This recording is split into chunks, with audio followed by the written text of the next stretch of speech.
অবশেষে আজকে আমার 5 রাত 6 দিনের ট্যুরের পরিসমাপ্তি ঘটতে যাচ্ছে। এখন প্রায় 9:23 মতো বাজে। আমি ঢাকার দিকে রওনা দিছি। আমার ইচ্ছা ছিল আমি যেদিন টেকনাফ থেকে ঢাকার দিকে রওনা দিব সকাল 6টা বা 7টার মধ্যে রওনা দিব, যাতে করে সন্ধ্যার আগে ঢাকা পৌঁছে যেতে পারি আর কি। একটা ছোটোখাটো হ্যাসেলে আসলে জড়াই গেছি, এই কারণে একটু দেরি করে বের হওয়া আর কি। হ্যাসেলটা হলো টেকনাফ থেকে কক্সবাজার যাওয়ার পথে একটা জায়গার সন্ধান পাওয়া গেছে আর কি।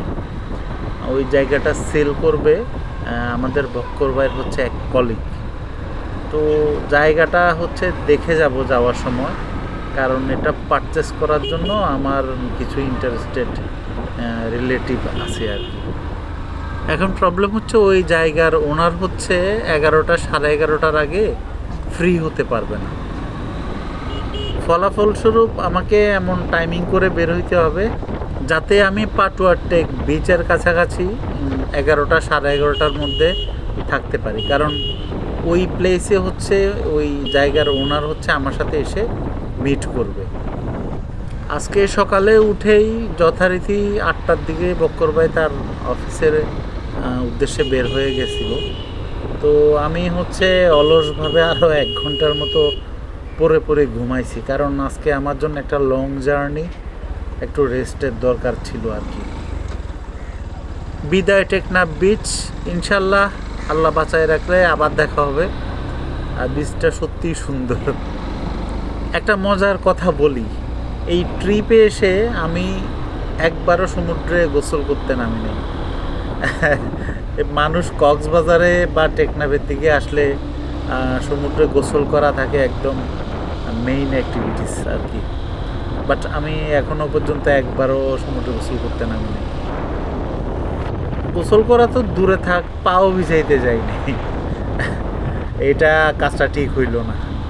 নেক্সট বার আসলে ইনশাল্লাহ গোসল করতে নামবো। এবার হয়েছে কি, বাইক নিয়ে এই টেকনাফের আনাচে কানাচে প্রচুর ঘুরছি। কিছু ভিডিও তো আপনারা দেখলেনই, এর বাইরেও অনেক জায়গায় গিয়েছে যেখানে আমি ভিডিও করিনি আর কি। ডান পাশে যে পাহাড়গুলো দেখতে পাচ্ছেন এগুলোর নাম নেটং পাহাড়। এই নেটং পাহাড়ে কিন্তু বন্য হাতি আছে, প্রায় সময় দেখা যায় শুনেছি। আর তাছাড়া টেকনাফে যতগুলো অপহরণের ঘটনা ঘটছে সবাইকে নেটং পাহাড়ের গহীনে কিন্তু নিয়ে গেছিল। এই পাহাড়টা কিন্তু বেশ দুর্গম, আনএক্সপ্লোরড বলা চলে আর কি। সম্ভবত স্থানীয় লোকজনও ওই পাহাড়ের গহীনে তেমন একটা আসা যাওয়া করে না। আচ্ছা, টেকনাফে 2 রাত আমি যে হোটেলটাতে ছিলাম সেটা নিয়ে তো আপনাদের সাথে কোনো কিছু শেয়ার করিনি আর কি। এই হোটেলটাতে আসলে আমি পার্সোনালি আপনাদেরকে থাকাটা রেকমেন্ড করব না। এর 2-3টা কারণ আছে। 1 নাম্বার কারণ এখানে সিকিউরড ওয়েতে বাইক রাখার কোনো জায়গা নেই। নিচে কিন্তু ওপেন প্লেসে বাইককে তালা মেরে রাখতে হয়। যদিও শুনেছি রাতে নাকি একটা সিকিউরিটি গার্ড থাকে, বাট তারপরেও আমি সব কিছু মিলে রিলাই করতে পারি। আরেকটা প্রবলেম হোটেলটা বেশ পুরনো হওয়ার কারণে ভিতরে রুমের ইন্টেরিয়র মোটামুটি অ্যাভারেজ আর কি, মানে খুব একটা ভালো মানের না। বেশি প্রবলেমটা বিছানার চাদরগুলো সম্ভবত রেগুলার ইন্টারভালে ওরা চেঞ্জ করে দেয় না। অবশ্য ভাড়াও কম, চেঞ্জ করে দিবে এটা আসলে এক্সপেক্টও করা যায় না। ভাড়া ইউজুয়ালি 300, 500, 600 এরকমই, এর বেশি না। তবে বক্কর ভাই থাকার কারণে আমি এখানে থাকছি, আদারওয়াইজ এখানে আমি থাকার কোনোভাবেই সাহস করতাম না। সেফটির কথা চিন্তা ভাবনা করলেও আমার কাছে এটা মোটেও সেফ ফিল হয় না আর কি। বেশিরভাগ সময় হোটেলটা অন্ধকারাচ্ছন্নই থাকে। এখন আমার ক্ষেত্রে হয়েছে কি, বক্কর ভাই থাকার কারণে আমি সেফটি নিয়ে কোনোভাবেই চিন্তা ভাবনা করিনি আর কি। আর উনি তো এখানে প্রায় 2-2.5 বছরের মতো থাকে, আশেপাশে মোটামুটি সবাইকেই চিনে। তো নিচে বাইকটা রাখা ছিল, অনেককেই হচ্ছে বলে রাখা হয়েছিল একটু দেখে শুনে রাখার জন্য, আর পাশাপাশি সিকিউরিটি গার্ডকেও সম্ভবত বলা হয়েছিল আর কি। তো সব কিছু মিলায়ে আমি সেফটি নিয়ে এত কনসার্ন ছিলাম না, শুধুমাত্র ভাইয়া থাকার কারণে আর কি। আর ক্লিনলিনেসের বিষয়টা হচ্ছে হোটেলের, এখানেও হচ্ছে বক্কর ভাই আমাকে যথেষ্ট হেল্প করছে। ফর এক্সাম্পল, উনি হচ্ছে ওনার পার্সোনাল একটা বিছানার চাদর, কিছু বালিশের কাবার হচ্ছে আমাকে 2 দিনের জন্য দিয়ে দিছে আর কি। তো ওনার বিছানার চাদরটা বিছিয়ে মোটামুটি একটা ক্লিন পরিবেশে আমি থাকতে পারছি। বাট উনি না থাকলে এটা আসলে একটা ডিজাস্টার হইতো। ইনফ্যাক্ট আমি এখানে উঠতামও না, ফর শিওর। আচ্ছা, ক্লিনলিনেসের বিষয়টা না হয় আমি মেনে নিলাম, বাট সিকিউরিটি আসলে কোনোভাবেই আমি কম্প্রোমাইজ করতাম না। আমার কাছে এখানে মোটেও সিকিউর ফিল হইতো না একা যদি আসতাম আর থাকতাম। ট্যুরিস্ট বাসটা আমাকে মাত্রই ক্রস করে গেল। বাসটার ডিজাইন কিন্তু বেশ চমৎকার। আচ্ছা, এই হোটেলের ভাড়ার বিষয়টা বলি। ভাড়াটা আসলে আমি এক্স্যাক্টলি জানি না, কারণ আমি ভাড়া দিতে পারি না। বক্কর ভাই হচ্ছে ভাড়াটা আমার পক্ষ থেকে দিয়ে দিছে। আমি অনেক চেষ্টা করছি এটা দেওয়ার জন্য, বাট উনি আসলে কোনোভাবেই নেয় নাই। বলছে এবারই প্রথম যেহেতু আসছি, এটা ওনার তরফ থেকে আমার জন্য গিফট। তো যাই হোক, তারপরে আমি একটা আইডিয়া নেওয়ার চেষ্টা করছি ওনার থেকে। তো যেটা মনে হইলো 300 থেকে 500, 600 মানে বা 700 সর্বোচ্চ, এই রেঞ্জের মধ্যে ভাড়া আর কি। টেকনাফ আসলে শহরের ভিতর থাকলে আমি সাজেস্ট করব মিল্কি রিসর্ট নামে একটা হোটেল আছে, সেইটাতে থাকার জন্য। অথবা সবচেয়ে বেস্ট হয় আপনার হোটেল নেটং নামে একটা হোটেল আছে বাংলাদেশ পর্যটন কর্পোরেশনের আন্ডারে। ওইটা বেশ সেফ, বাট একটু এক্সপেন্সিভ বটে আর কি। আর বিচ সাইডে থাকতে গেলে আমার আসলে কোনো আইডিয়া নাই, কারণ আমি বিচ সাইডে এখনও থাকি নাই, দুঃখিত। বিচ সাইডের হোটেলগুলো বেশ এক্সপেন্সিভ হয়, গ্রুপে না আসলে আসলে এগুলো অ্যাফোর্ড করা একটু ডিফিকাল্ট। আমি মোটামুটি আমার আজকের প্রাইমারি ডেস্টিনেশনে চলে আসছি। সামনেই পাটুয়া টেক বিচটা, এটা বাম পাশে দেখতেই পাচ্ছেন নতুন করে কনস্ট্রাকশনের কাজ করতেছে, অর্থাৎ বাঁধ নির্মাণ করতেছে আর কি সরকার। এতে করে হয়েছে কি, বিচের যে ন্যাচারাল সৌন্দর্যটা এটা একদম নষ্ট হয়ে গেছে, পুরাই ডিজাস্টার হয়ে গেছে। এই প্লেসটা একসময় একটা হিডেন জেম ছিল, লিটারেলি সেন্ট মার্টিনের একটা ছোটোখাটো ভার্সন বলতে পারা যায় আর কি। হিডেন জেম এই জন্যেই বলতেছি, কারণ ম্যাক্সিমাম টাইমে টমটম বা সিএনজি ড্রাইভার ইনানি পর্যন্ত এনে এরপর হচ্ছে ব্যাক করে চলে যাইতো। এই প্লেসটার কথা অনেক টমটম ড্রাইভার জানাইতো না আর কি। তো পরে আস্তে আস্তে এটা বেশ জনপ্রিয় হওয়া শুরু করছে, আর এখন তো দেখতেই পাচ্ছেন একদম নষ্ট হয়ে গেছে জায়গাটা। অনেকক্ষণ ওয়েট করার পরে ওই ল্যান্ডওনার হচ্ছে ফাইনালি আসছে। উনি স্কুটি নিয়ে হচ্ছে ওনার ল্যান্ডের দিকে যাচ্ছে, আমি ওনাকে ফলো করে সামনের দিকে যাব আর কি। এখন কি এক অদ্ভুত ঝামেলায় নিজেকে ফাঁসাই দিলাম আর কি। এটা আসলে হয়েছে কি, আমারও কিছুটা যে ইন্টারেস্ট নাই তা না, আমারও কিছু ইন্টারেস্ট আছে। পাশাপাশি আমার কিছু রিলেটিভ হচ্ছে বায়ার আর কি। তো আমি বক্কর ভাইকে বলছিলাম যে মেরিন ড্রাইভের আশেপাশে কোনো ল্যান্ড হচ্ছে আছে কিনা সিলেবল, যে পজিশন ভালো, কারণ রিসার্চ করার জন্য আমার কিছু রিলেটিভ হচ্ছে খুঁজতেছে। আর পাশাপাশি পছন্দ হলে হয়তো আমিও ইনভলভ হব আর কি। তো উনি আমাকে বলল যে ওনার এক কলিগের হচ্ছে একটা ল্যান্ড আছে, আমি চাইলে যাওয়ার সময় হচ্ছে ওইটা দেখে যাইতে পারি আর কি। তো যেহেতু আমার যাওয়ার পথে আমি ইন্টারেস্ট দেখাইলাম, সেই সূত্রে এই যে এখন আমি ঘুরপাক খাইতেছি এইটার পিছনে আর কি। তো এতে হচ্ছে কি, আমার এখানে প্রচুর টাইম নষ্ট হইতেছে। ওইদিকে ঢাকা যাওয়া আসলে আমার জন্য মানে দিনে দিনে যে যাওয়ার একটা প্ল্যান সন্ধ্যা হওয়ার আগে, সেটা হাইলি ডিফিকাল্ট হয়ে যেতেছে। বাট ইটস ফাইন, লাইফে সব কিছু গদবাঁধাভাবে আসলে চলে না, এইভাবেই হচ্ছে চলতে হয় আর কি। আমার একটু অসুবিধা হইলো, এটা ম্যানেজ করে নেব ভাবতেছি। ওই যে সামনে স্কুটিটা দেখছেন ওইটাই হচ্ছে ল্যান্ড ওনার আর কি, বকর ভাইয়ের কলিগ। উনিও এখানে একটা এনজিওতে জব করে।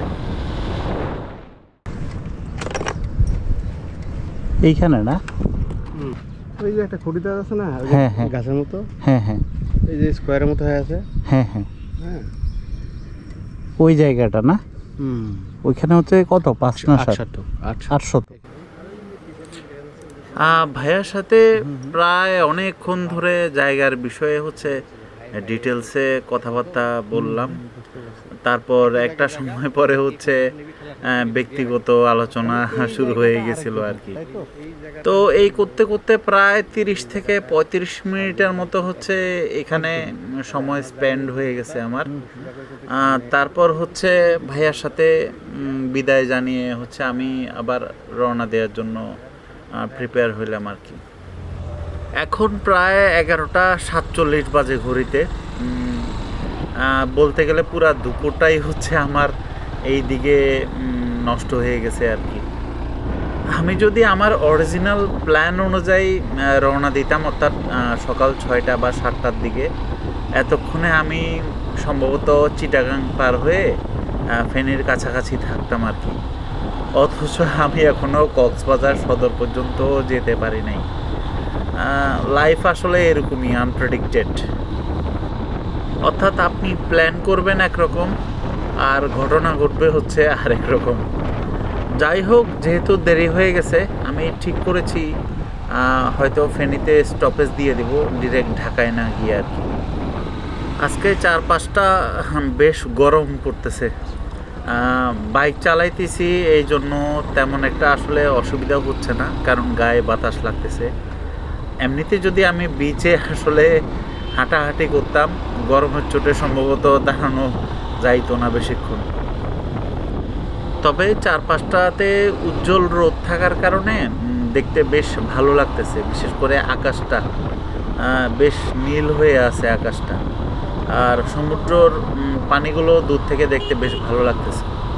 হঠাৎ করে একটা জিনিস মাথায় আসলো, রাস্তার দুই পাশ কিন্তু ফাঁকা, মানে কোনো তেমন একটা গাছপালা নাই আর কি। তো হঠাৎ করে ভাবছি আমি যে রাস্তার দুই পাশে যদি একদম টেকনাফ থেকে কক্সবাজার পর্যন্ত ঝাউ গাছ আর ফাঁকে ফাঁকে হচ্ছে কোকোনাট ট্রি লাগানো হতো, তাহলে কেমন হতো। আমার কাছে কিন্তু নারকেল গাছ দেখতে অসম্ভব সুন্দর লাগে। বিশেষ করে সমুদ্রের তীরে কোকোনাট ট্রি অন্যরকম একটা ভাইব নিয়ে আসে বিচে। সরকারিভাবে এখানে যদি অনেকগুলো নারকেল গাছ লাগানো হতো, এতে করে দুইটা সুবিধা কিন্তু হইতো। এক, সৌন্দর্য বর্ধন হইতো ডেফিনেটলি। আর আরেকটা বিষয় হচ্ছে, দেশে কিন্তু ডাবের প্রচুর চাহিদা আছে, বিশেষ করে কক্সবাজারের মতো ট্যুরিস্ট স্পটে তো বটেই। তো এক ঢিলে কিন্তু দুই পাখি মারা যাইতো আর কি। চাহিদাও মিটতো, আবার দেখতেও সুন্দর লাগতো বিষয়টা। হয়তো সিলি চিন্তা ভাবনা, বাট হঠাৎ করে মাথায় আসলো, ভাবলাম আপনাদের সাথে শেয়ার করি। বান্দরবন কক্সবাজারের দিকে আমি প্রচুর আসছি, প্রচুর বলতে অনেক না হইলেও বেশ কয়েকবারই আসছি। এদিকে আসতে আমার এখন কম্পারেটিভলি একটু কম ভালো লাগে আসলে। এইবার শুধুমাত্র সিজনের কারণে আমার আসা হয়েছে, মানে ওয়ান কাইন্ড অফ বলা চলে বাধ্য হয়ে আসছি আর কি। কারণ সিজনকে হচ্ছে সচরাচর পাওয়া যায় না ফ্রি। এবার আসলে ও টাইম ম্যানেজ করতে পারছে, আমি আসলে অপরচুনিটিটা মিস করতে চাই না আর কি। আদারওয়াইজ আমি এদিকে ভুলেও আসতাম না। আমার আপাতত ইচ্ছা হচ্ছে সামনের সময়টুকু উত্তরাঞ্চলে বেশ ভালোভাবে ঘোরাঘুরি করা, আর বিশেষ করে চাপাই, তারপরে দিনাজপুর, রংপুর, এই এলাকাগুলো আমার এখনো পর্যন্ত যাওয়া হয় নাই আর কি। বিশেষ করে হাড় কাঁপানো শীতে হচ্ছে আমার পঞ্চগড় যাওয়ার অনেক ইচ্ছা। ছোটোবেলায় আমার মনে আছে আমাদের ফেনীতেই হচ্ছে বেশ ভালো শীত পড়তো আর কি। ছোটোবেলায় দেখা গেছে বাইরে বের হইলে ঠান্ডার চোটে দাঁতের মধ্যে কাঁপুনি উঠে যাইতো আর কি, যেটাকে হাড় কাঁপুনি ঠান্ডা বলা হয় আর কি। এখন আসলে ফেনীতে আগের মতো সেই ঠান্ডা পড়ে না, আর বিশেষ করে আমি তো এখন ঢাকায় থাকি, ঢাকায় তো ঠান্ডা নাই বললেই চলে। এই কারণে অনেক দিন ধরে হচ্ছে হাড় কাঁপানো শীতটা আমি মিস করি আর কি। ব্যাপারটা অনেকের কাছে হাস্যকর মনে হতে পারে যে ঠান্ডা আবার মিস করার কি আছে, বাট আমার কাছে মনে হয় ঠান্ডা তো এই প্রকৃতিরই একটা অংশ। আর এর মধ্যেই তো আমরা বড় হয়েছি না, আমাদের ছোটোবেলার স্মৃতিগুলা অসাধারণ ছিল। মাঝে মধ্যে সেগুলো রিকল করতে পারলে বেশ ভালো লাগে।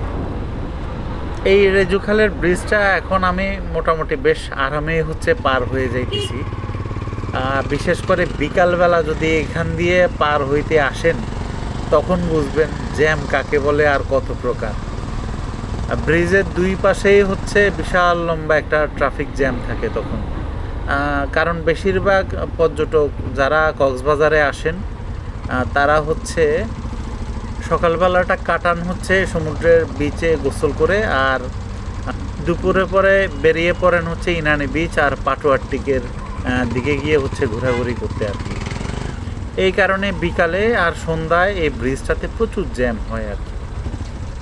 এখন একটু স্লো চলতেছে সামনের গাড়িগুলো, কারণ এটা আসলে জ্যাম না, ঠিক সামনে একটা চেকপোস্ট আছে, বিডিআরের চেকপোস্ট, এই কারণে সামনের গাড়িগুলো আসলে স্লো। ফাইনালি কক্সবাজারের ডলফিন মোড়ে চলে আসলাম। ঘড়িতে এখন প্রায় 1:20 মতো বাজে। এখন হচ্ছে সরাসরি রওনা দেব চিটাগাংয়ের দিকে, তারপর হচ্ছে ফেনীতে যাব আর কি। এখান থেকে চিটাগাং পর্যন্ত যাইতে মোটামুটি 3 ঘন্টার মতো সময় লাগে আমার এস্টিমেশন অনুযায়ী। তারপর চিটাগাং শহরটা পার হইতে আসলে আরও 30 থেকে 60 মিনিটের মতো সময় লাগে। জ্যাম থাকলে 60 মিনিট লাগে, জ্যাম না থাকলে 30 মিনিটে হয়তো পার হওয়া যায় আর কি। তারপর সেখান থেকে ফেনী 2 ঘন্টা। তো আশা করতেছি প্রায় 5-6 ঘন্টার মধ্যে হচ্ছে ফেনী পৌঁছে যাব। এর মানে দাঁড়ালো হচ্ছে একটানা বাইক চালালেও এখান থেকে আমার ফেনী পর্যন্ত পৌঁছাইতে প্রায় 6:30 আর 7টার মতো বাইজে যাবে আর কি, কোনো ইনসিডেন্ট না হইলে পথে। অর্থাৎ আমি যদি সরাসরি ঢাকা যাইতে চাই প্রায় 10টা-11টার মতো বাজবে সরাসরি।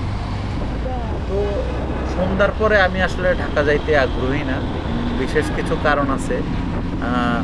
কুমিল্লার পরে হচ্ছে ছিনতাই এবং ডাকাতির হচ্ছে ঘটনা আছে আর কি, এর মধ্যে আমি সোলো রাইডার। আর বিশেষ একটা কারণ আছে আসলে, যেটা আপনাদের সাথে আরেকদিন অন্য কোনো একটা ভিডিওতে শেয়ার করবো আর কি। সামনে একটা বেশ লম্বা পথ, বাইকে রিফুয়েল করে নিতে হবে এর মধ্যে। এখানে একটা পেট্রোল পাম্প আছে, দেখে মোটামুটি আমার বেশ ভালোই লাগছিল, মানে কক্সবাজার আসার সময় হচ্ছে আমি দেখেছিলাম আর কি। তো ভাবছি ওইটা থেকে হচ্ছে রিফিল করে নেব। এর মধ্যে কক্সবাজার আমাকে বিদায় জানাইতেছে। বিদায় কক্সবাজার, ইনশাল্লাহ বেঁচে থাকলে আবার দেখা হবে।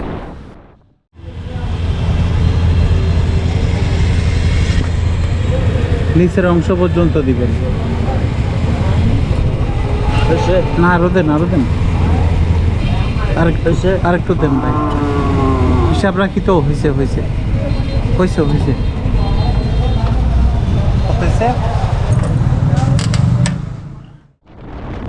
রিফুয়েল করে নিলাম একদম ফুল ট্যাঙ্ক। আমার আসলে অভ্যাস হচ্ছে সবসময় ফুল ট্যাঙ্কে রিফিল করে নেওয়া। এটার দুইটা বিশেষ কারণ আছে। এক হচ্ছে আমি মাইলেজের হিসাব রাখি, যেটা আপনাদের সাথেও শেয়ার করি। আর আরেকটা কারণ হচ্ছে আমার কাছে মনে হয় আসলে ফুল ট্যাঙ্ক করলে আমার যাই টাকা খরচ হয়, 100 টাকার তেল ভরলেও আমার সেম টাকাই খরচ হবে। কারণ আমি যতটুকু দূরত্ব যাব ততটুকুই তো তেল খরচ হবে, তাই না? শুধু শুধু 100, 200, 300 টাকা করে এভাবে ভরে কোনো লাভ নাই আসলে। আর তাছাড়া বাইকটা তো শুধু আমিই চালাই, তাই না? এমন না যে আমি তেল ভরলাম অন্য কেউ চালাই দেব। আগে যখন আমি টিভিএস মেট্রো প্লাস গাড়িটা চালাইতাম তখন মাঝে মধ্যে আমি এই কাজটা করতাম, 200, 300, 400 টাকা তেল ভরতাম। এভাবে দেখা গেছে আমি বিপদেও পড়ছি। একটা সময় পরে দেখা গেছে মিটারের কারণে আমি বুঝতে পারি নাই যে আমার তেল শেষ হয়ে গেছে। হঠাৎ করে মাঝ রাস্তায় বাইকটা হচ্ছে বন্ধ হয়ে গেছে। পরে আমি ঠেলে ঠেলে নিকটস্থ ফুয়েল পাম্পে নিয়ে যাইতে হয়েছে আর কি। এই হ্যাসেল কিন্তু আমার জন্য একটা শিক্ষা। অনেকেই কিন্তু এটার ভুক্তভোগী আমি জানি। তো সবাইকে বলতেছি কোনো লাভ নাই, 200-300 টাকা তেল ভরে full tank to full tank, এটাই আমার কাছে মনে হয় বেটার সলিউশন আর কি। সূর্যের আলোটা দেখেন, অবিশ্বাস্য সুন্দর হয়ে আছে। ঘড়িতে এখন 5:27 মতো বাজে আর কি। আমার এস্টিমেশন থেকে একটু বেশি সময় লাগছে, কারণ পথে বিভিন্ন জায়গায় দাঁড়াইছি, খাইছি, মানে এইসব কারণে দেখা গেছে আমার প্রচুর সময় নষ্ট হয়েছে রাস্তা। এখন আমার এস্টিমেশন অনুযায়ী আমি যদি ফেনীতেও যাই, আমার প্রায় 8টার মতো বেজে যাবে আর কি, যেহেতু 5:30 বাজছে। তো এই কারণে এখানে দাঁড়ায় আর সময় নষ্ট করতে চাচ্ছি না আর কি, না হলে একটু দাঁড়াইতাম। এর মধ্যে মাথার মধ্যে একটা প্রেশার ক্রিয়েট হয়ে আছে যে করেই হোক চিটাগাং শহরটা পার হয়ে যাইতে হবে বিকালের মধ্যে, কারণ বিকালবেলা শহরের মধ্যে জ্যাম থাকার একটা হাই চান্স আছে। তারপর হচ্ছে হাইওয়েতে আর একটা সমস্যা আছে কিন্তু সামনে, আর সেটা হলো যারা চিটাগাং থেকে ঢাকার হাইওয়েতে বিকালবেলা রাইড করেছেন তারা বেশ ভালো করেই জানেন, বিকালের পর হচ্ছে ঢাকামুখী হাইওয়েতে প্রচুর পরিমাণ ট্রাক থাকে, প্রচুর বলতে প্রচুর পরিমাণ ট্রাক। ম্যাক্সিমাম ট্রাক হচ্ছে এই বিকালবেলা হচ্ছে রওনা দেয় ঢাকার উদ্দেশ্যে, ভোরের মধ্যে ঢাকা পৌঁছে যায় আর কি। এই কারণে চিটাগাং থেকে ফেনী পর্যন্ত যাওয়ার রাস্তাটা বেশ ডিফিকাল্ট হয়ে থাকে রাইড করার জন্য। ডিফিকাল্ট বলতে গেলে বিরক্তিকর পর্যায়ে ডিফিকাল্ট আর কি। তো যাই হোক, আজকে জায়গাটা দেখার ফাঁদে পড়ে হচ্ছে আমার প্ল্যান সব উলটপালট হয়ে গেছে। একে তো রাত হয়ে গেছে, যেটা আমি পছন্দ করি না রাতে রাইড করা, তার উপর হচ্ছে ঢাকা যাওয়া তো দূরে থাক, আমি রাতের আগে ফেনী পর্যন্ত যাইতে পারিনি। তো যাই হোক, এখন হচ্ছে মোটামুটি সীতাকুণ্ড পার হয়ে গেছি, হয়তো আর 1 ঘন্টা লাগবে আশা করি ইনশাল্লাহ। ভাগ্য ভালো ফেনীতে আমার বাসা আছে বলে, না হলে আজকে ঢাকা পৌঁছাইতে আমার রাত্রে 12টা-1টা বাজত লিটারেলি।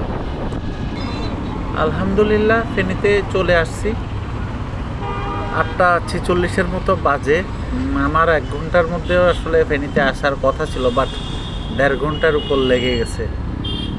পথে আসলে একটা ইনসিডেন্ট হয়েছে বেশ ভালো, আর সেটা হচ্ছে আমার বাইকটা সীতাকুণ্ডের কাছাকাছি যখন এসেছি, হঠাৎ করে একটা বড় গর্তের মধ্যে সামনের চাকাটা পড়ছিল আর কি। স্পিড ছিল প্রায় 80-র কাছাকাছি তখন। এরপর থেকে বাইকটা কেন জানি একদিকে টানতেছে, মানে ডান দিকে হচ্ছে বাইকটা শুধু টানতেছে আর কি। আমি রাস্তা বাইকটা দাঁড়ায়া হচ্ছে টুকটাক চেক করছি, কিন্তু অন্ধকারে আসলে ভালোভাবে দেখা যাচ্ছিল না, খুব ভালোভাবে যে চেক করতে পারছি তা না। পরে হচ্ছে কিছু চোখে না পড়ায় আমি আস্তে ধীরে হচ্ছে টেনে আর ফেরি পর্যন্ত চলে আসছি। এখন বাসায় গিয়ে হচ্ছে বাইকটাকে ভালোভাবে ইন্সপেক্ট করে দেখতে হবে যে কোনো অসুবিধা হয়েছে কিনা। আপাতত আলহামদুলিল্লাহ নিজে সুস্থ শরীরে ফেনী পর্যন্ত আসতে পারছি, এটার জন্য আল্লাহর কাছে শুকরিয়া। বাইকের কিছু হইলে হবে, এটা পরে রিপেয়ার করা যাবে আর কি। তো এখানেই আমার বাসাটা। তো আজকের জন্য আপনাদের সাথে আল্লাহ হাফেজ। সকালবেলা হচ্ছে আবার ঢাকা রওনা দেব, তখন আপনাদের সাথে কথা হবে আর কি। মনটা আমার আজকে বেশ খারাপ আর কি, কারণ হচ্ছে কালকে সীতাকুণ্ডে বাইকটা সামনে চাকা হচ্ছে গর্তে পড়ার পর একদিকে যে টানতেছে, এটা বলছিলাম আপনাদেরকে, আর সেটার কারণ খুঁজে পাইছি। আর সেটার কারণ হচ্ছে আমার বাইকের সামনের চাকাটার একটা জায়গায় হচ্ছে ব্যান্ড বা ট্যাপ খেয়ে গেছে, যেটাই বলেন, সেটা হয়েছে আর কি রিমের মধ্যে। ফলে আমার চাকা থেকে হাওয়া বের হয়ে গেছিলো। আমি অন্ধকারের মধ্যে অলমোস্ট একদম কোনো হাওয়া ছাড়াই হচ্ছে সীতাকুণ্ড থেকে ফেনী পর্যন্ত আসছি। আল্লাহ জানে আমি কেমনে আসছি, কারণ চাকাতে একদমই হাওয়া ছিল না। এর মধ্যে আমি এই অন্ধকারে সীতাকুণ্ডের পরেও হচ্ছে 60-70 স্পিডে হচ্ছে বাইক চালাইছি আর কি। দিনের বেলায় যদি আমি এই সিচুয়েশান দেখতাম চাকার, আমি বাইকই চালানোর সাহস করতাম না। হয়তো পিক আপ একটা ভাড়া করে আমি সীতাকুণ্ড থেকে ফেনে নিয়ে আসতাম। আর রাতের বেলা আমি দেখি নাই বিষয়টা, না দেখে হচ্ছে কিভাবে জানি চলে আসছি। এখন বিষয়টা ভাই ভাই হচ্ছে আমার গা শিহরে উঠতেছে আর কি। তো যাই হোক, বাইকে যা হয়েছে হয়েছে, ইট ডাজেন্ট ম্যাটার, এগুলো আমি কেয়ার করি না। আলহামদুলিল্লাহ আমি ঠিকঠাক আছি, ঠিকঠাকভাবে হচ্ছে নিরাপদে ফেনি পৌঁছাইতে পারছি, এটাতেই আমি বেশ খুশি আর কি। বাইকের প্রবলেম হয়েছে, এটা ফিক্স করা যাবে, এটা কোনো ইস্যু না। কিন্তু আমার যদি একটা ইনসিডেন্ট হয়ে যেত, সেটা লাইফে ব্যাপক ইমপ্যাক্ট ফেলতো আর কি। তো এই কারণে বাইকে যাই হয়েছে হয়েছে, আই ডোন্ট কেয়ার। আমি সুস্থভাবে ফিরে আসছি ফেনী পর্যন্ত, এটাতেই আমি অবশ্যই আল্লাহর কাছে শুকরিয়া। ওই যে দেখেন, অ্যাক্সিডেন্ট নিয়ে কথা বলতে না বলতে আরেকটা অ্যাক্সিডেন্টের ভিডিও, ট্রাকটা উল্টায় পড়ে গেছে। তো ঘটনাটা কেমনে হয়েছে এটা আপনাদের সাথে আগে শেয়ার করি। হয়েছে কি, সীতাকুণ্ডের পরে আমার সামনে হচ্ছে 10-15 ফিট সামনে একটা বাস ছিল, আর বাম পাশেও ট্রাক ছিল, পিছনেও ট্রাক ছিল। তো হঠাৎ করে বাসের নিচে থেকে হচ্ছে একটা বিশাল গর্ত বের হয়। এটা বাসের কারণে আসলে আমার কাছে ব্লাইন্ড স্পটের মতোই হয়ে আসিল। গর্তটা যখন রিভিল হয় বাসের নিচে থেকে, ততক্ষণে আসলে আমি যে ব্রেক করব বা ডানে যাব বামে যাব সেই সুযোগটা ছিল না। আমি শক্ত করে স্টিয়ারিং ধরে হচ্ছে গর্তের উপর দিয়েই হচ্ছে বাইকটাকে পার করছি আর কি। কারণ আমি যদি হুট করে ডানে যাইতাম বা বামে যাইতাম, ডেফিনেটলি আমি ট্রাকের সাথে অ্যাক্সিডেন্ট করতাম। কারণ হুট করে এভাবে হাইওয়েতে লেন চেঞ্জ করলে এটা খুবই ফ্যাটাল। এরকম সিচুয়েশানে পড়লে আমার অ্যাডভাইস থাকবে আপনাদের প্রতি, আপনারাও হুট করে লেন চেঞ্জ করবেন না। হাইওয়েতে লেন চেঞ্জ করার আগে আপনি অবশ্যই 100% কনফার্ম হইতে হবে যে পিছনে বা পাশে কোনো গাড়ি নেই। কিন্তু না হলে হবে কি, পিছনের গাড়ি আপনাকে ওভারটেক করার সময় হুট করে মেরে দিবে। সো কালকে সিচুয়েশানে আমি যে গর্তের মধ্যে দিয়ে হচ্ছে বাইকটা পার করছি, এটার জন্য আমি বেশ হ্যাপি। এটা বেশ ভালো ডিসিশান ছিল, না হলে একটা অ্যাক্সিডেন্ট হয়ে যাওয়ার হচ্ছে চান্স ছিল আর কি। যা গেছে বাইকের উপর দিয়ে গেছে, আমার কোনো অসুবিধা হয় নাই। তো আজকে সকালে যখন আমি চাকার সিচুয়েশান হচ্ছে আইডেন্টিফাই করি, দেখেছেন চাকার মধ্যে একদমই হাওয়া নাই। পরে আমি একটা হুন্ডার শোরুমে গিয়ে চাকাতে হাওয়া দিয়ে দেখি হাওয়া থাকতেছে না, বের হয়ে যাচ্ছে বাতাসটা আসলে। পরে চিন্তা ভাবনা করে দেখলাম যে এভাবে তো আসলে ঢাকায় পৌঁছানো সম্ভব না, আমাকে এটা এখানে রিপেয়ার করতে হবে অথবা হচ্ছে কোনো একটা ব্যবস্থা করতে হবে। এখন রিম রিপেয়ার করা আসলে বংশালে সম্ভব আর কি, ফেনীতে তো রিম রিপেয়ার করা সম্ভব না। আর কেউ যদি করেও তার এক্সপিরিয়েন্স বা এফিসিয়েন্সি নিয়ে আমার কাছে যথেষ্ট কোশ্চেন থাকবে। বংশালে মোজাম্মেল ভাইয়ের একটা শপ আছে, উনি রিমের বিষয়টাতে কাজ করে, বেশ এক্সপিরিয়েন্স আর ওনার বেশ সুনাম আছে। তো আমার প্ল্যান হচ্ছে ওনাকে দিয়ে আমি ট্রাই করব রিমটা রিপেয়ার করা যায় কি না। যদি রিপেয়ার করে একদম 100% না হইলেও 95% হচ্ছে অ্যাকুরেট হয়, আমি এটা অ্যাকসেপ্ট করে নেব। আদারওয়াইজ হচ্ছে আমি রিমটা চেঞ্জ করে ফেলবো। কারণ রিমে যদি কোনো অসুবিধা থাকে আমি বাইকটা চালাই আসলে কমফোর্ট পাবো না। আর সামনে দেখেন বাইকের মধ্যে 3 জন বসছে, পাহাড়ে কীভাবে ঝুলাইয়ে রাখছে, সেই স্টাইল। এর মধ্যে একজনের মাথায়ও হেলমেট নেই আর কি, অথচ এটা একটা হাইওয়ে। যাই হোক, আমি আমার পুরনো গল্পে ফেরত আসি। ফেনীতে যখন আমি আইডেন্টিফাই করি আমার রিম ব্যান্ড হয়ে গেছে আর টায়ারের মধ্যে বাতাস থাকতেছে না, তখন হচ্ছে আমি একটা টায়ারের শপে গিয়ে একটা টিউব কিনে নেই আর কি। আমাদের বাইকগুলো তো হচ্ছে টিউবলেস টায়ার, তো পরে একটা টিউব কিনে নিছি, 300-350 টাকার মতো নিছে। ওই টিউবটা হচ্ছে আমি টায়ারের ভিতর ইনস্টল করে নিছি, ইনস্টল করে তারপর হচ্ছে বাতাস দিছি। বাতাস দিয়ে হচ্ছে এখন আমি বাইকটা চালাইয়া ঢাকার দিকে রওনা দিছি আর কি। এখন অবশ্য আমার বাইকটা ঠিকঠাকই চলতেছে। ওই সীতাকুণ্ডের পরে বাইকটা ডান পাশে একটু টানার যে প্রবণতা ছিল সেটা নাই আর কি। তো যেটা বুঝতে পারছি বাতাস ছিল না চাকায়, এই জন্যই আসলে বাইকটা একদিকে টানতেছিল। আচ্ছা, একটা বিষয় বলি, আপনারা যারা এক্স ব্লেড চালান তাদের তো আইডিয়া আছে, এই হুন্ডার বাইকগুলোর হচ্ছে হেডলাইটের আলোর স্বল্পতা আছে হাইওয়েতে। বলতে গেলে হাইওয়েতে দেখাই যায় না কিছু, অন্য গাড়ির হচ্ছে লাইটের আলোতে হচ্ছে বাইক চালাইতে হয় আর কি। তো কালকের ইনসিডেন্টের সাথে আসলে লাইটের স্বল্পতার কানেকশান ছিল এটা আমি বলবো না। বাইকটা যেহেতু আমিই চালাইছি, সিচুয়েশানে আমিই ছিলাম, আমি আপনাদেরকে এনশিওর করতে পারি কালকে সিচুয়েশানে আমার বাইকে যদি হেডলাইটে প্রচুর আলোও থাকতো, এক্স্যাক্টলি সেম ইনসিডেন্টই ঘটতো। কালকের ঘটনাটা ঘটছে মূলত আমি আমার সামনের বাসের ইমিডিয়েট ক্লোজ কন্ট্যাক্টেই হচ্ছে বাইকটা চালাইতেছিলাম আর কি। ফলে বাসের নিচে এই গর্তটা ওয়ান কাইন্ড অফ ব্লাইন্ড স্পটের মতো হচ্ছে আমার কাছে রিভিল হয়েছে।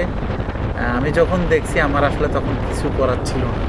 এটা আসলে অ্যাভয়েড করা যাইতো একটা সিচুয়েশানে, আমি যদি বাসটার সাথে যথেষ্ট ডিস্টেন্স মেনটেন করে হচ্ছে বাইকটা চালাইতাম, তখন হচ্ছে এই গর্তটা আমার কাছে যথাসময়ে হচ্ছে চোখে পড়তো, আমি এটা অ্যাভয়েড করে যাইতে পারতাম আর কি।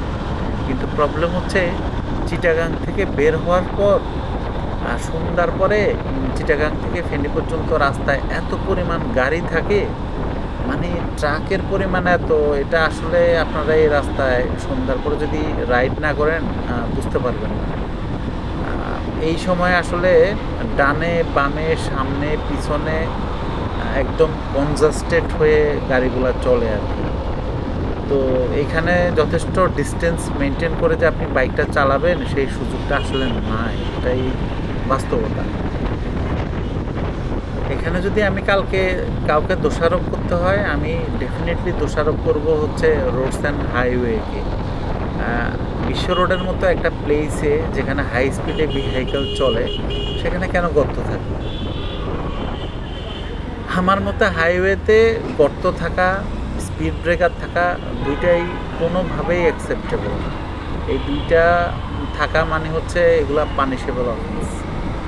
এটা আমার ব্যক্তিগত অ্যানালাইসিস আর কি। আপনাদের এবার কি মনে হয় আমি জানি না, আপনারা শেয়ার করতে পারেন আর কি।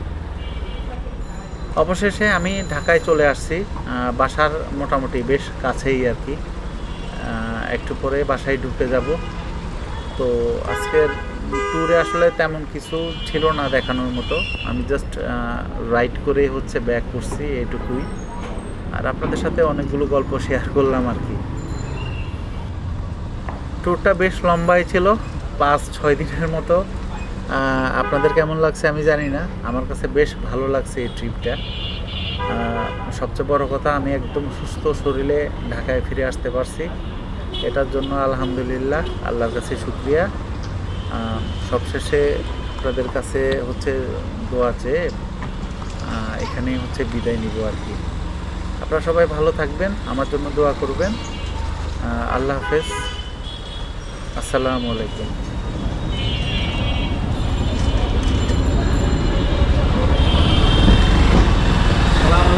ভালো আছেন ভাই?